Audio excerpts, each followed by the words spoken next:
When you were doing that report at the very end, when you were doing your summary, you know, it indicates there's some areas there that were still under investigation. Yes, sir. And one of them was dealing with, you know, when the officers appeared, an estimated of that. Also, we're talking about the light.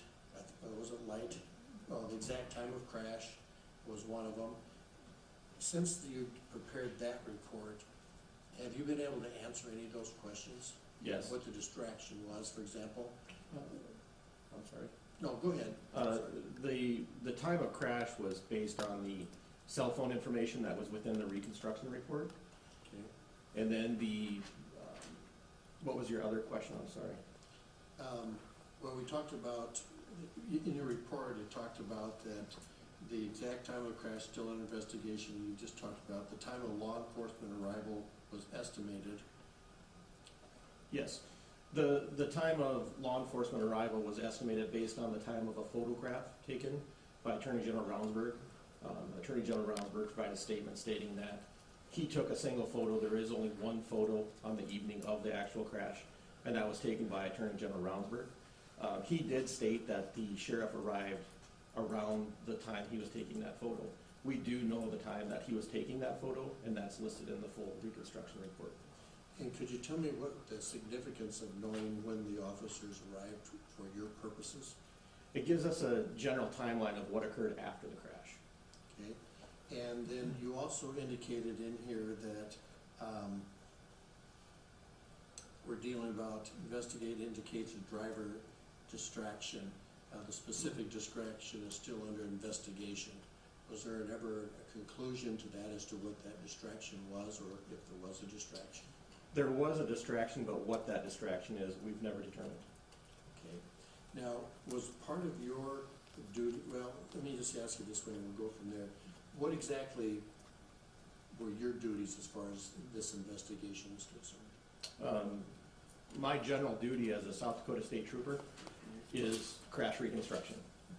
I deal with the majority of fatal crashes, serious bodily injury, felony crashes, and the general synopsis is to do an investigation, just like if a DCI agent would go to a murder scene and investigate a murder. My obligation is to make a determination of a causation of a crash. Were you then the individual who had been in charge of directing what everybody was supposed to be doing? No. Okay, who was that? I refer to North Dakota BCI agent Arnie Rummel. Okay. And when you're doing your part, does that include interviewing anybody? I interviewed one person. And who's that? That was the tow truck driver, James Lappy. And when did you get on the scene? It was early, it was mid-morning or right around noon, I believe, on Sunday, the day after the crash, the 13th of September. Okay, and had the body been removed at that time, or is it still there? It was still there. What about the light that we've heard about that was in the grass? I was actually the one that discovered the light. Okay, and tell me, what, from a standpoint of where everything was located, where was the light in relationship to the body? We did prepare a forensic map. Would it be allowable, Mr. Sheriff, if I showed that forensic map? We have a diagram. Which map? There's a paper, a large paper map. Yes. You can let us see that. We'll put it up on the screen so it's easier for the crowd to see as well. So yes, you can bring that up if you'd like, but we'd still like to put it up on the screen if we could, so that everybody knows what we're talking about. Oh, man, if you just want to indicate us which one you're wanting to talk about, we can bring it up here too. This is the one here? Okay. Okay. So which one, where in the file would we find that? Could you help us with that? So in reference to the body? Oh, just give us 1 second. We're going to try to pull it up so you can still testify over the mic. We do have remote testifiers. Yes.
based on our calculations, we placed the vehicle in a forensic map to show the area of impact. And if you wish me to discuss why the vehicle's there, I can do that later. I do it right now. Okay, so the vehicle is in the position where we believe, based on the forensic map, this forensic map was conducted by myself along with Sergeant Kinney and Trooper Moore. This was done on the 13th, the day after the crash. What we did is, as we do with all fatal crashes, we traveled the scene. The north black line that you see here would be the edge of pavement, as we refer to. This is where the grass line starts. So everything north of this line is going to be grass. Everything right in here between these two black lines is going to be the shoulder.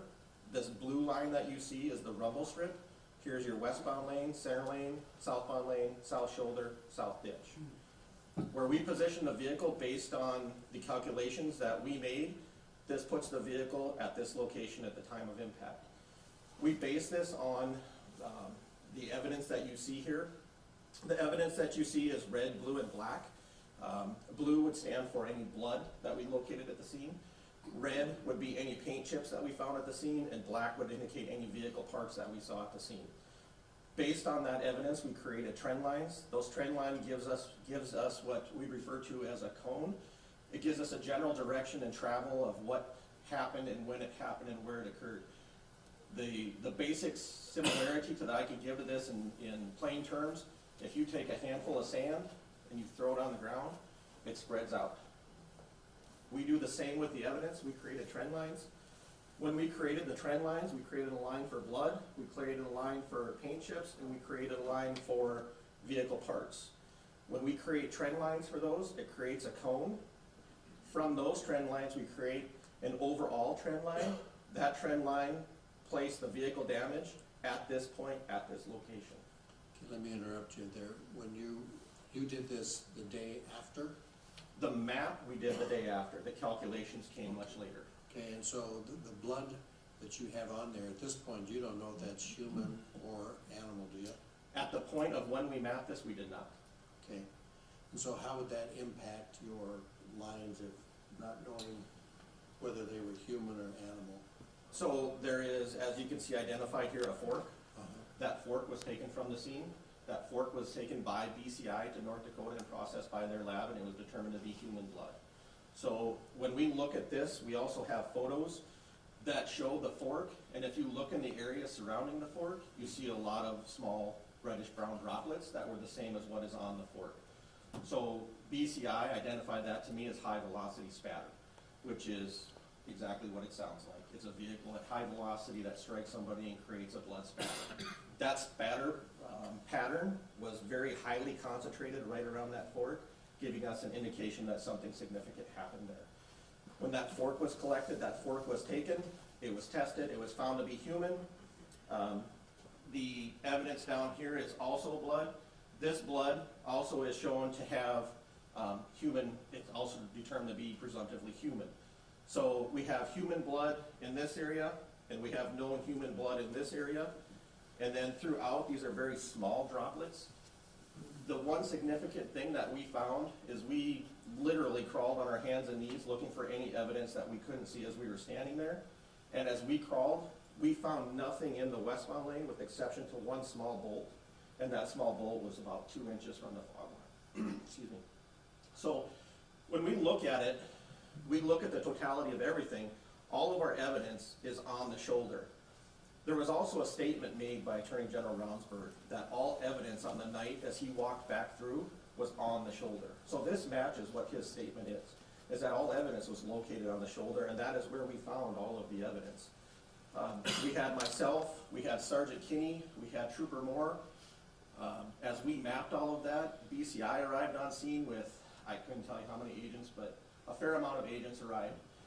Searched for evidence also, and the only piece of evidence we found in the westbound lane was the one bolt that you see there.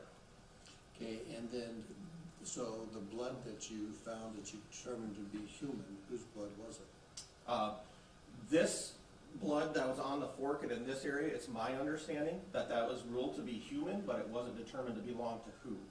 But based on the high velocity spatter with the high concentration, it's believed to be Mr. Beaver.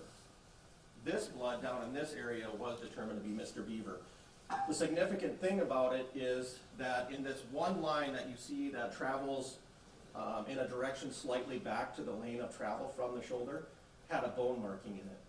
That bone marking was collected by BCI and it was determined to be from Mr. Beaver. So we have evidence down here that's human blood. We have evidence down here that's human blood belonging to Mr. Beaver. We have red paint chips and vehicle parts belonging to Mr. Roundberg's vehicle scattered throughout. Another significant piece that we located was fragments from the windshield.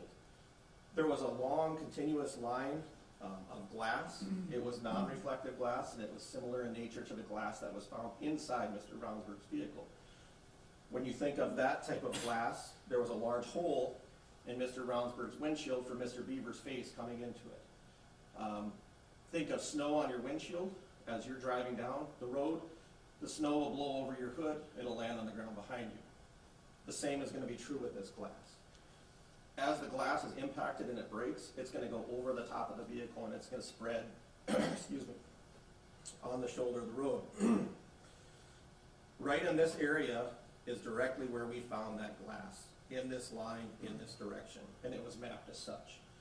So we can say that the direction of travel was here, and we can say that's going to approximately put the windshield where the damage was in that area. That's going to be very similar in relationship to where we place the vehicle based on the calculations. Now, where are you stationed at? Aberdeen, sir. And so how did you get down to that part? Is that part of your territory? Yes, I am, excuse me, I'm currently assigned as the district crash coordinator. I oversee all major crashes in northeast South Dakota, and High County is a part of that area. And how familiar are you with this particular piece of highway? I've drove it on multiple occasions. And what kind of traffic is usually on that highway? It varies. On this particular evening, on this particular night, I couldn't tell you specifically how it was that night, but I can tell you that there is some traffic generally. Is this a pretty rural area? It's, where this crash is at is approximately a quarter mile west of Highmore on Highway 14. Okay.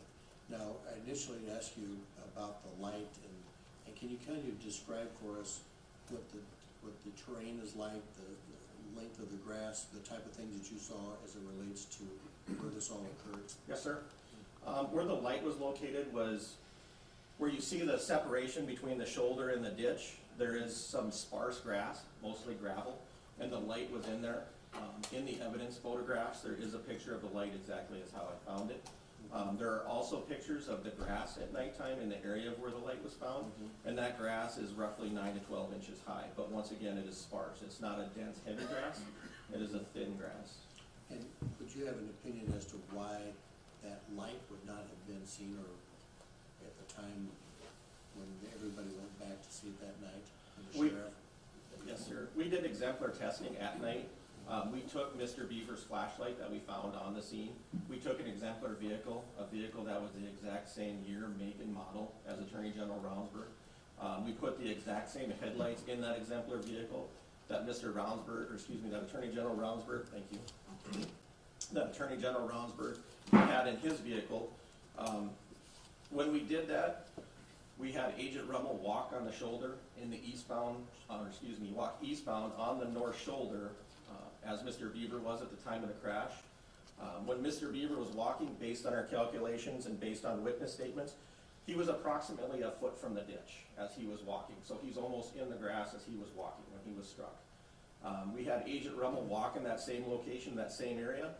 And as he did so, we had him hold the flashlight 3 different ways. We had him hold the flashlight up above, so it was pointing forward. We had him hold it at the ground, excuse me, as it was watching forward, and then we had him hold it backwards. Obviously, he's holding it backwards, we never see it. As he's holding it down, you would see it on the upswing, and as he had it up here, we could see it. We don't know in which position Mr. Beaver had it, but we do know that at times we could see it, and there was times we couldn't see it. Could you describe the size of the flashlight? It was a small 3 to 4 inch long flashlight, approximately 2 inch diameter. Do you know the condition of the battery? I mean, was it fully charged, or is it something where, you know, some of my battery doesn't put out much line? Yes, sir. When I found it, it was daylight hours, and I couldn't see a light just because of the daylight, because it was exposed. As the night went on and BCI arrived, I didn't touch the flashlight, nor did anybody else. One of the agents from BCI collected the flashlight, and when they picked it up, the light was on. And they could see the light, and I could see the light when they showed it to me. Okay, so was it, which direction was the flashlight pointed? Towards the road, down the road? I mean, you know what I'm saying? If it's pointing down the road, that's gonna have an impact on how well you can see it. I recall it being parallel to the road, so it's in the same direction as the shoulder. Pointing west? But I don't recall which way the lens was facing for certain. Okay. And so when you were doing this basically recreation, was that recreation videotaped? Some of it was, yes.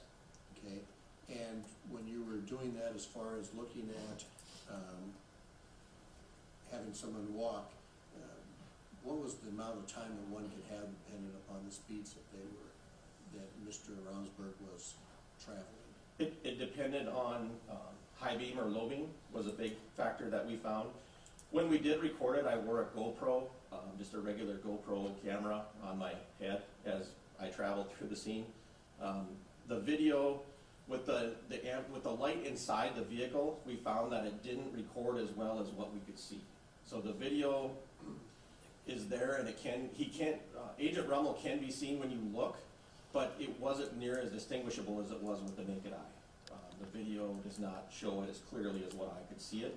When I did that, I did have Agent Joe Ahrens from North Dakota in the vehicle with me, and we were both able to see Agent Rummel about the same time.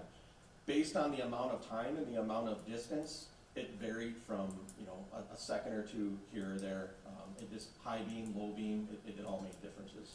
And do we know whether or not Mr. Ravnsburg's vehicle was on high beam or low beam? He stated that it was on low beam, or yes, correct. He stated that it was on low beam at the time of the crash. Normally, when we have a crash like this, a headlight will experience what we refer to as hot shock, where the element that is on will give us an indication that it was on. In this particular case, it's a single filament bulb. The headlights actually tip internally. So with that single filament, we do know that it experienced hot shock, but that doesn't tell us if it was on high beam or low beam. So the tow truck driver moved the vehicle the night before, so when we talked to him, there wasn't a recollection if it was high beam or low beam. And I'm assuming that if it was on low beam, the amount of time that one would be able to see someone walking along the side of the road would be very limited. It would be limited, but you would still see them, yes. Yeah, we're talking about what, about a second? Yeah, it's in my reconstruction report. It's all there, and it's very limited amount of time that he would be able to see a person. But based on the conditions, he would have seen a person. Mm-hmm. But maybe not enough time to do anything. Correct. Did you have any opportunity to talk to the sheriff at all? The sheriff approached me when I arrived, and I requested him to exit the scene and wait for BCI. So you didn't have any discussions with him as to what he saw that night or why he didn't find the body either? That's correct. Do you know if anybody did? I know BCI did have a conversation with him. Okay. And from the standpoint of the report that's filed and posted on the Department of Public Safety website, is there any information in there that you've subsequently learned needs to be amended or changed?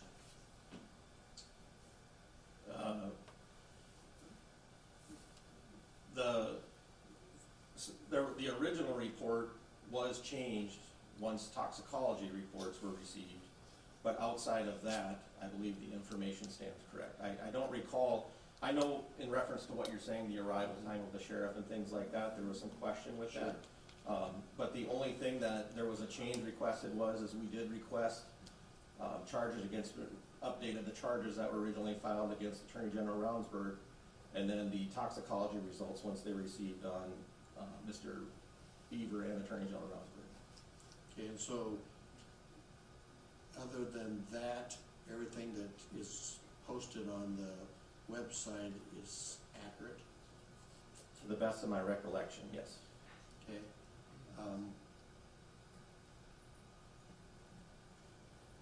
I apologize, I didn't look at that prior to coming in. That's right. There's a lot of material there. Yeah. So we really appreciate you coming in and staying for so late. That's all the questions I have right now. The questions of the committee, Representative Hanson? Thank you, Mr. Chairman. Thank you, sir, for being here. Yes, sir. I really appreciate it. I want to zoom. Yeah, let's hold on. It's hard to see. Thank you, gentlemen.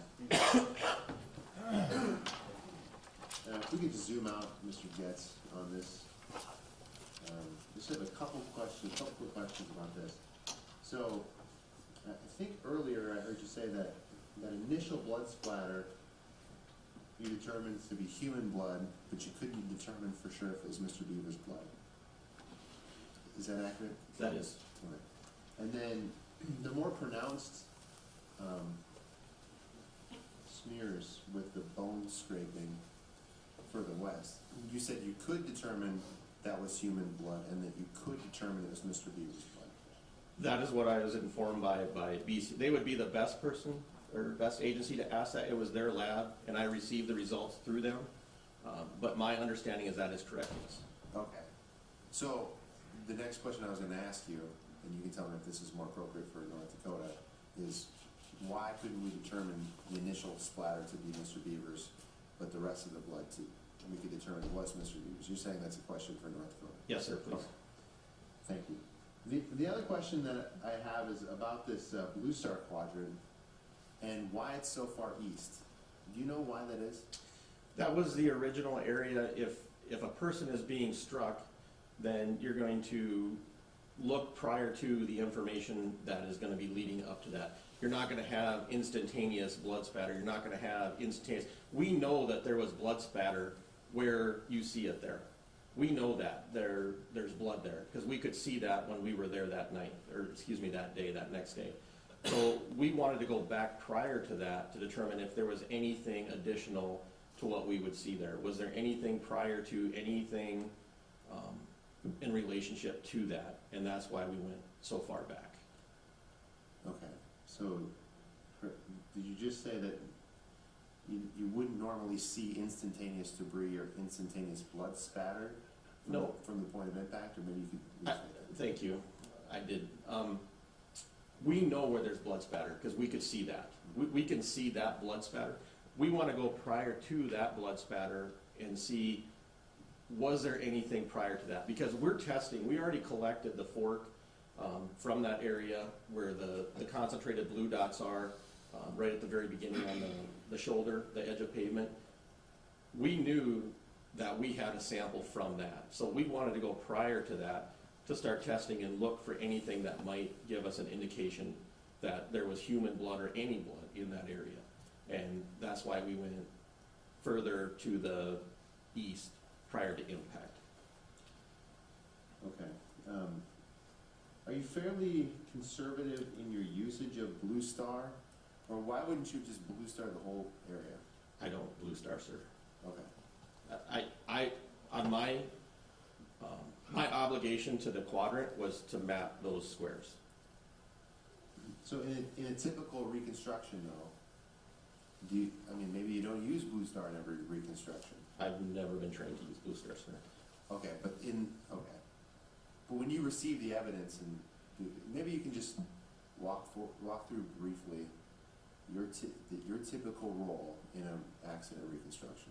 What does that look like? To make a determination and causation of what the crash was. Position the vehicles, position the people, calculate speeds, calculate direction.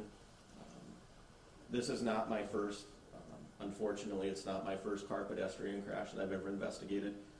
I've investigated and reconstructed over 100 fatal crashes in my career, a variety of crashes, some of which unfortunately involve pedestrians. During pedestrian crashes, we have a multitude of ways that we can attempt to calculate speed based on impact. And on this particular one, unfortunately, the body rode on the vehicle. If the body rides on the vehicle, the normal calculations that we would generally use are not able to use because there needs to be a vault, there needs to be an impact, there needs to be a departure. We can use what we refer to as a Searle equation. We can say that the vehicle, In general terms, to use a SERL, you're gonna have one of three types of impact and body departures. You're gonna have a direct impact where the body flies forward. You're gonna have a vault where the body comes up and flies over the top of the vehicle, or you're gonna have a fender throw where it hits the fender and it throws off to the side. On those three types of car pedestrian crashes, we can calculate based on the departure of the body, the angle of the windshield, different things we can. On this particular one, unfortunately, Mr. Beaver's face came through the windshield, and he rode there for a short time. We can see that. The glasses came inside the vehicle, the autopsy report with the lacerations, the abrasions. When a body rides on the vehicle, we don't know exactly when it separates from that vehicle. We don't know, we know that Attorney General Ravnsborg doesn't make a significant break to stop. It takes him 614 feet to stop. That is not normal. So with all of that being taken into consideration, we tried to do something outside of the normal. And we said, North Dakota offered their service to come and Blue Star it. And we said, well, maybe if we Blue Star it, we'll go further back and we could determine more. We can try to find an area where we can start, where we can truly work from. And unfortunately, we didn't find that. The only thing, I shouldn't say only thing, but the things that we rely on in this investigation are the evidence at the scene that we located all on the north shoulder. Attorney General Ravnsborg later testifies everything was on the north shoulder. That goes with our investigation. We have several witnesses that identify Mr. Beaver walking on the shoulder near the grass. They identify Mr. Beaver walking with a light. We took all of that evidence and we based it on this, created the trend lines. North Dakota assisted with the Blue Star. We created the quadrants. We tried to figure out a way to determine where, when, how, why. And in the end, the best piece of evidence that we had was Attorney General Ravnsborg's state cell phone. That provided us with the most evidence regarding speed. That provided with the most evidence regarding times. We were able to calculate a lot of information with Attorney General Ravnsborg's state cell phone. And the crash scene itself allowed us to determine an area of impact, but it did not allow us to determine a speed at impact, unfortunately. So we relied on technology for the speed, and based on Mr. Beaver's body, we relied on science and witness statements. Okay. Real briefly about the distraction, and then I'll let others ask questions. You indicated earlier that you said that there was a distraction, but you don't know what the distraction was. Correct. Can you explain that statement? How can you say with certainty that there was a distraction, but that you don't know what it was? There's a multitude of things. Representative Stevens asked me, how long would you see a person with your low beams on?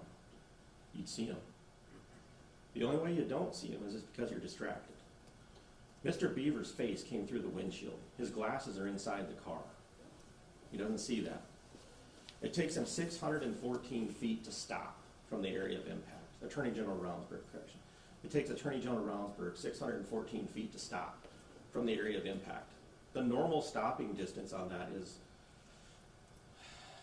I calculated it and I don't want to guess, but I want to say it was less than 200 feet. It's significantly less than 614 feet.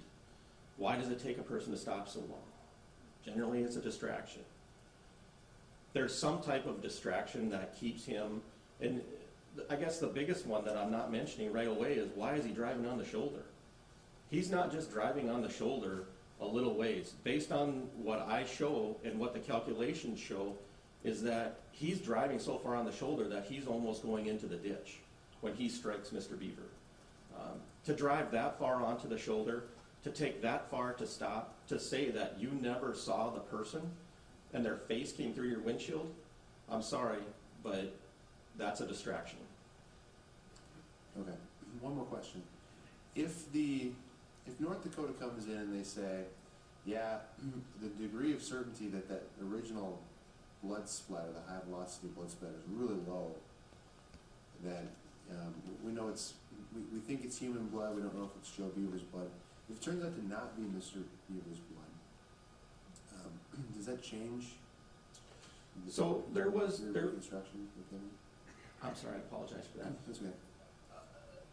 Representative Hanson, there was a request made by State's Attorney Summel, and that request was based what you're asking me right now.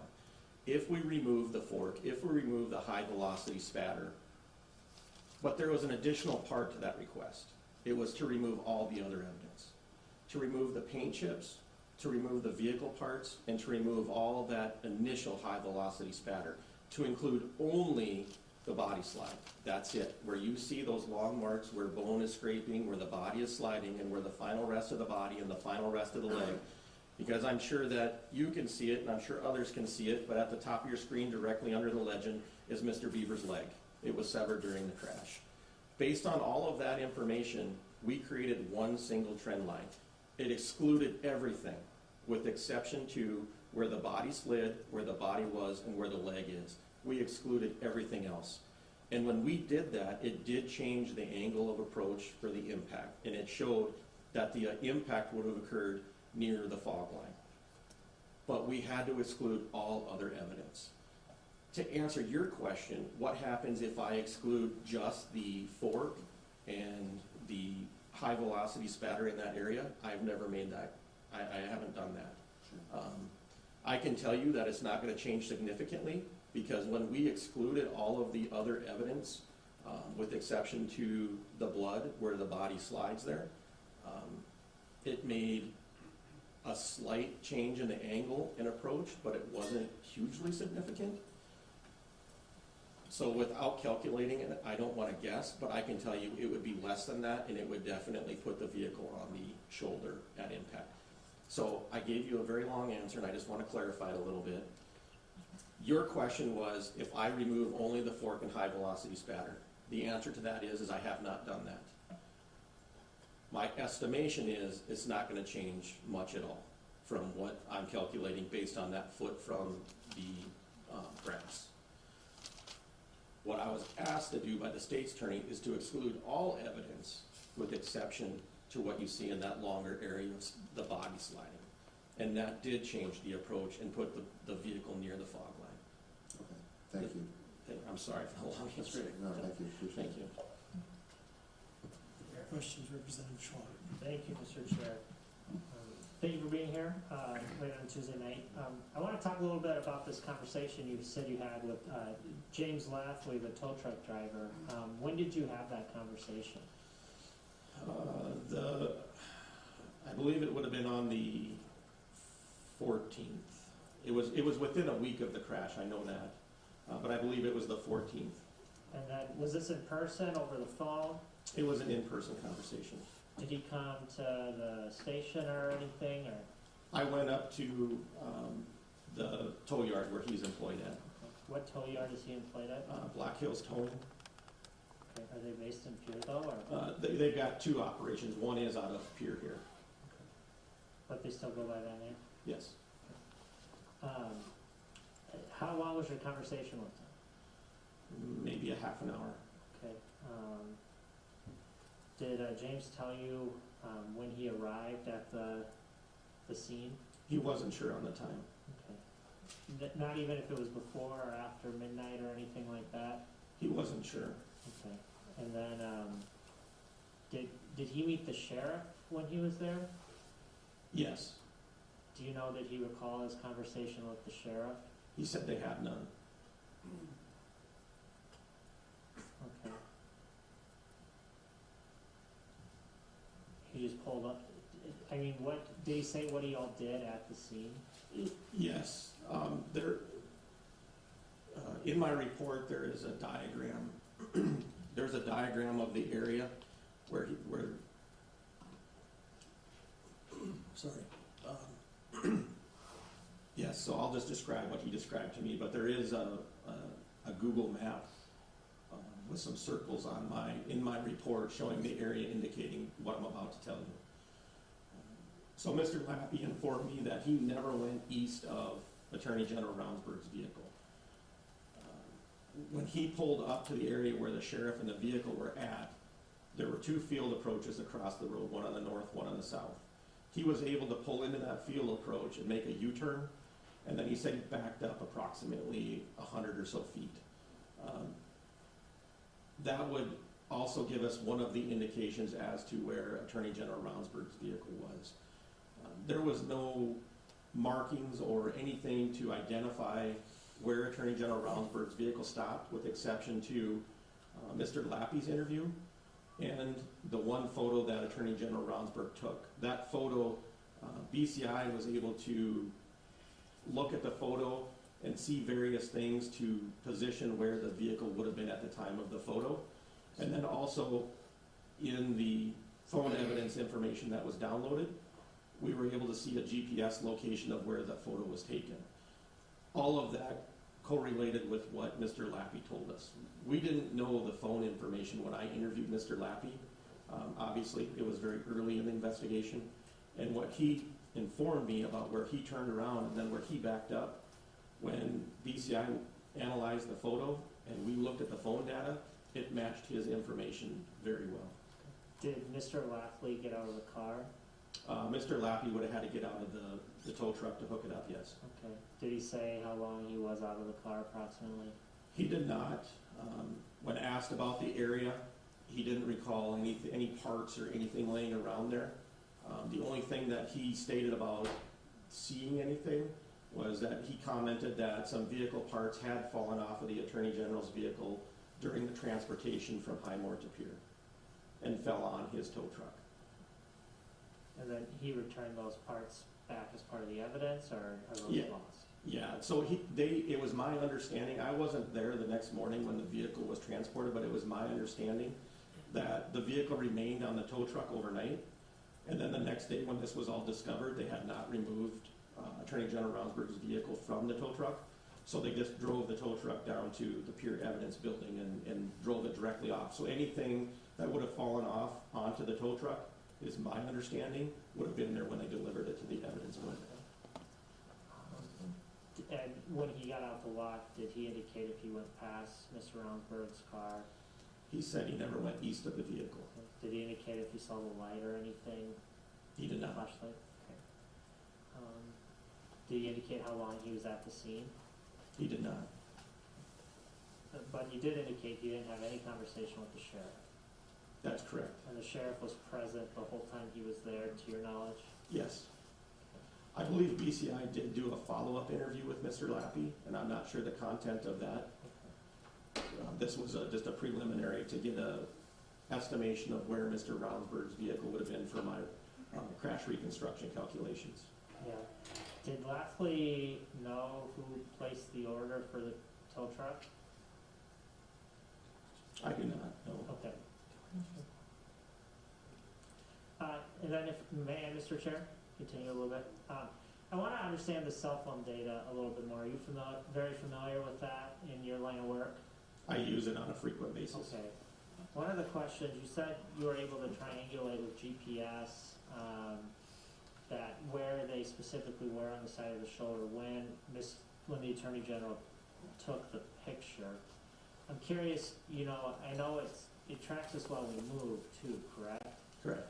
Is the technology capable of tracking, you know, is it able to distinguish between being on the road or on the shoulder while you're in movement?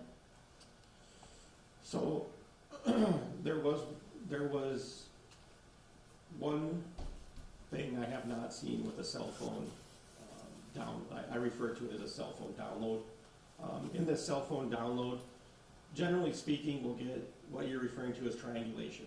We get some random points that will show us various different locations, and it makes little rhyme or reason sometimes. For some reason, approximately 2 minutes prior to the crash happening, Attorney General Ravnsborg's cell phone started locating every single second. So we have a location update on his cell phone for every second for several minutes prior to the crash. During those location points, we were able to calculate the speeds. The speeds do relate to what we calculate based on other methods. There was a video that we calculated speed from. There's some other things. We use that to calculate. In relationship to positioning his vehicle on a shoulder versus in a driving lane, That I wouldn't have the confidence to say. Okay. Okay, and what did the cell phone show for speed? It varied through town. Approaching up to town, it varied. I believe it was 70s, low 70s, high 60s, if I recall correctly. Going through town, as he approaches the 45, it begins to slow down as he's going through town.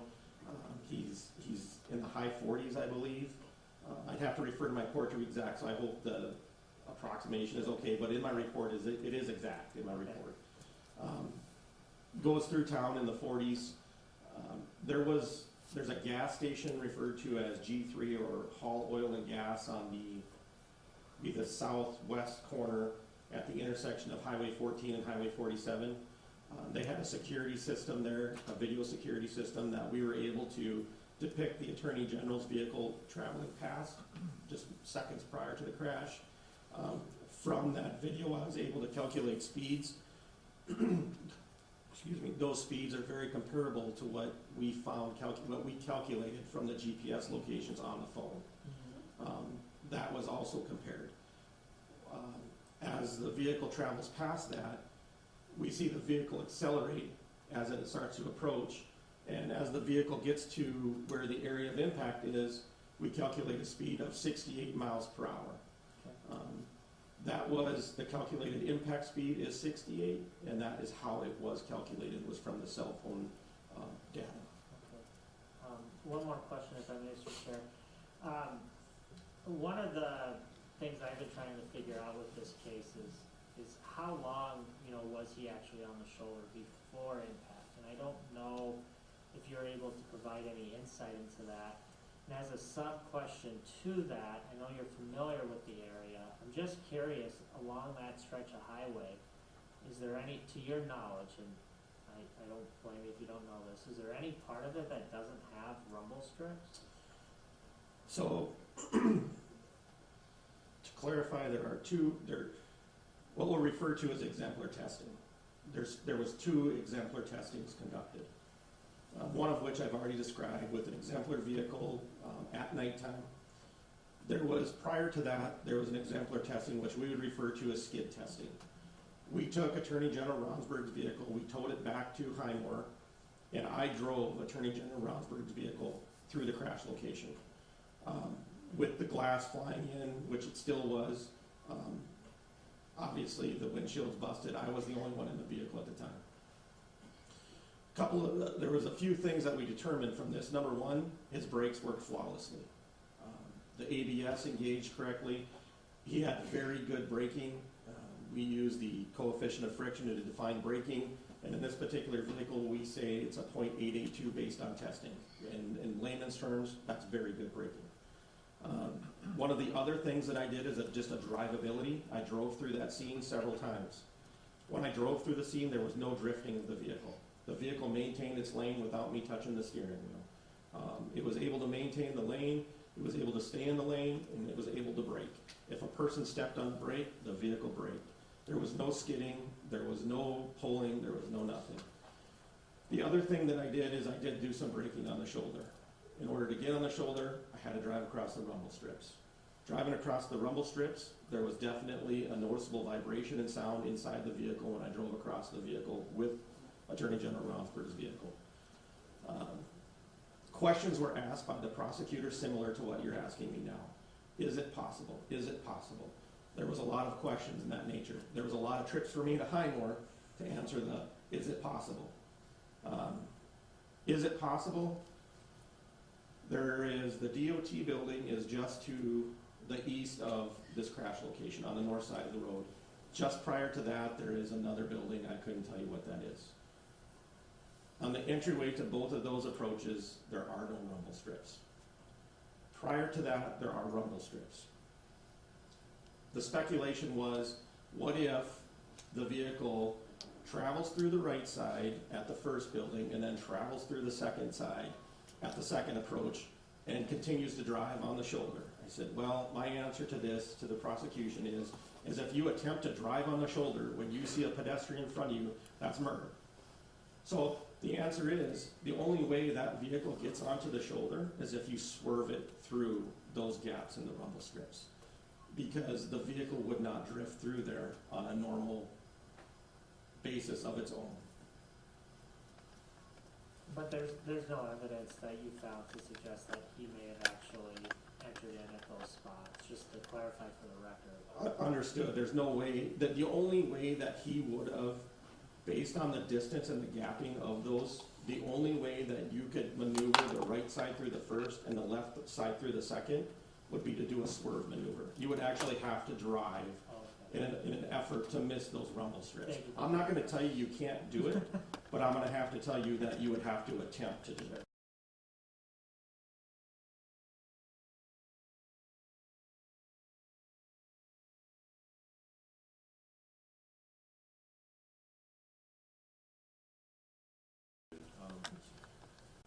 So, your testimony is that the vehicle was on the shoulder completely, with all four wheels prior to impact, or at the point of impact. So based on your years of experience, your 100+ reconstructions, with what degree of certainty would you say that that vehicle was completely on the shoulder when the impact happened? I would add one thing to that before I answer your question is I would say that vehicle is not only on the shoulder, but that vehicle crossed the rumble strip with the right and left side tire of the vehicle, and I would say 100%. Thank you. Further questions of the committee? Mr. Chair, Representative Elgar. thank you. You know, the average person listening to this, it's really hard to get past the idea that there's rumble strips, that there's driving on the shoulder for some significant period of time, and then there's 600 feet of slowdown. And, you know, it's just, it seems very hard to get there. So I'm assuming, I hope I'm assuming correctly, that those pieces of debris from the fender, those were marked and measured and I'm assuming retained, since it's a significant situation that took place. Is that correct? Were they all, it appears they were all marked and located. And I'm assuming too that there would be some measurements taken of those, which would be the typical thing to do. And there'd be a numbering of each one of those pieces of debris, and that they would be kept. Was that true? Yes. So what you're seeing, sir, is the forensic map that was created by me. I drew that. That's a 2D rendering of the crash. And in order to create the trend lines, when we map, it gives us an XYZ coordinate.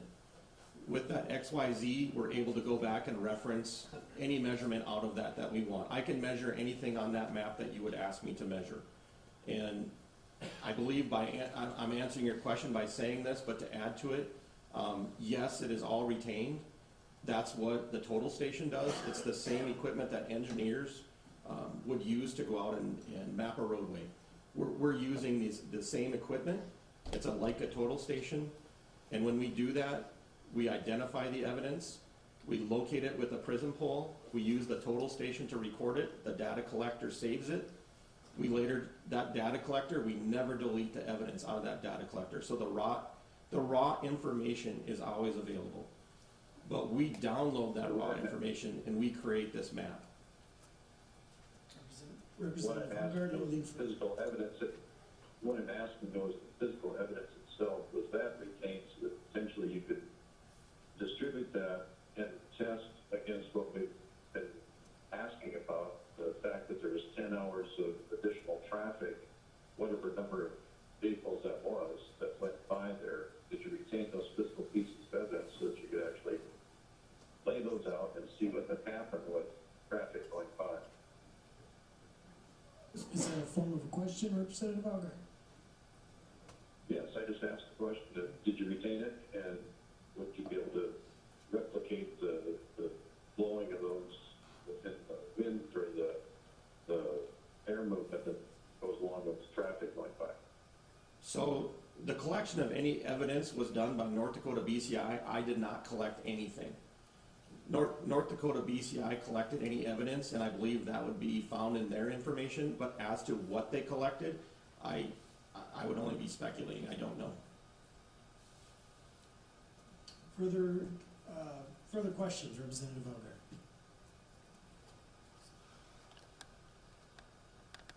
Well, just to follow up on that, if you had that material available, could you replicate the debris field with the potential to consider it a different point of impact? Because like I say, it seems like something of a stretch to say that this vehicle is on the shoulder for a long period of time, and that it continues on for another 600 feet after the impact, and that seems like a lot of presumption to begin your analysis of this, even though you've got this debris field. I understand that, but that's presuming that the debris field, like 10 hours. Right, and I think that I actually tend to agree with you, because I believe that excuse me, it is somewhat disconcerting to believe that a person would be that distracted, drive that far onto the shoulder, and take that long to stop.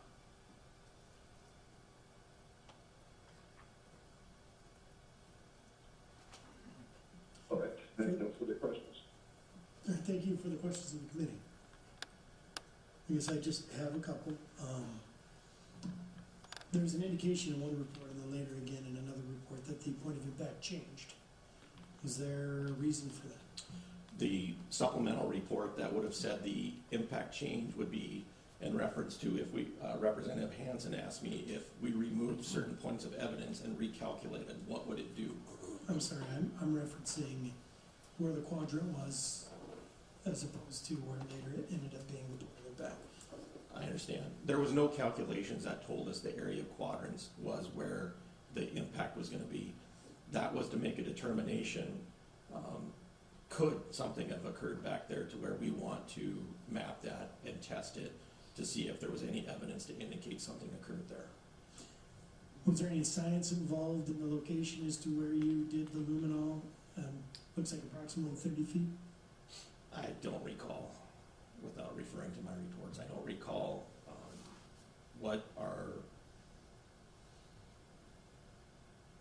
I don't recall that. I apologize, sir. That's okay. But we didn't just bring a guy down from North Dakota, flip a coin and say, spray here, right? I don't recall what the methodology was to determine those quadrants. Okay. You said earlier you don't believe this was a vault, you believe this was a carry. The body was carried, it was not vaulted. That is your best recollection. And then my final one, you drew this map that we're looking at. Yes, sir. Did the South Dakota Highway Patrol help at all in investigating the crime scene, or the scene, I'm sorry, the accident scene? Were they involved in documenting where the pieces were, measurements? So, just to clarify, as a trooper myself, I did this. So yes, the South Dakota Highway Patrol, we documented the location of that evidence, yes. Okay, so it wasn't BCI that collected all the evidence, it was in cahoots with the South Dakota Highway Patrol. We documented where the evidence was. BCI collected the evidence and retained the evidence.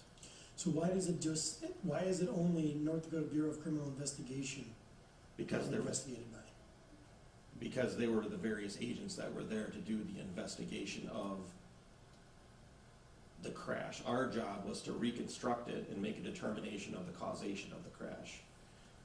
Their job was to collect the evidence and work alongside of us during the investigation. Well, it was testified to earlier that the reason that we didn't bring the North Dakota Highway Patrol in was because the South Dakota Highway Patrol was already on scene. So the South Dakota Highway Patrol set up the accident scene. I received a call from my captain, Captain Randy Erickson. Captain Erickson informed me of this crash and requested that I respond to the scene. He informed me that Agent Hank Prim, DCI, South Dakota DCI agent Hank Prim had been contacted He had told me that I could contact Agent Prim to ask any questions as to what was being done. I contacted Agent Prim.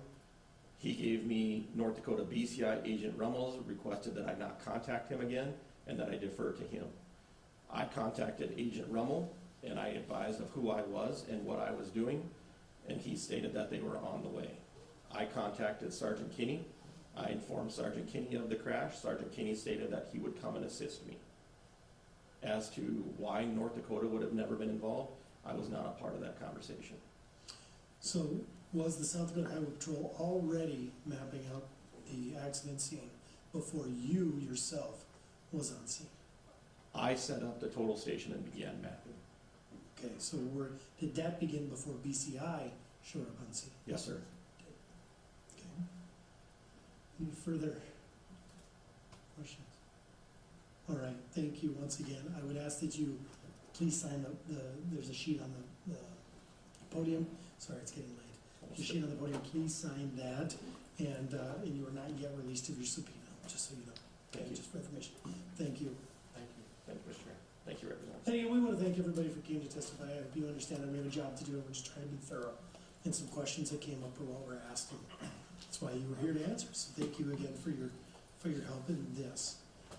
That being the case, I think I want to make sure, and I want to make sure it's clear. We still have an investigation to do.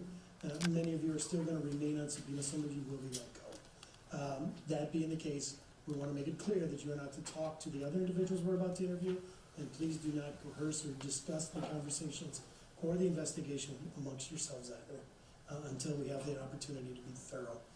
Hence the sequestration before we came in today. That being said, I would like to entertain a motion to release from subpoena here tonight, Qualm and Daly. So moved. Made by Representative Stevens and seconded by Representative Peterson. Discussion on the motion. Questions? Discussion? Is everybody in agreement? Okay, seeing none. All those in favor will vote yea. Those opposed, nay. Mr. Secretary, please call the roll. Representatives Barthel. Aye. Schwak. Aye. Hanson. Aye. Haugard. Aye. Jensen.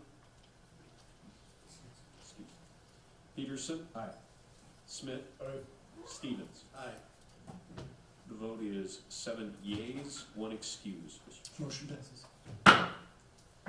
That being said, we do have some more work to do tomorrow. Again, thank you guys very much for your help. We will recess for now and reconvene tomorrow after session. Thank you.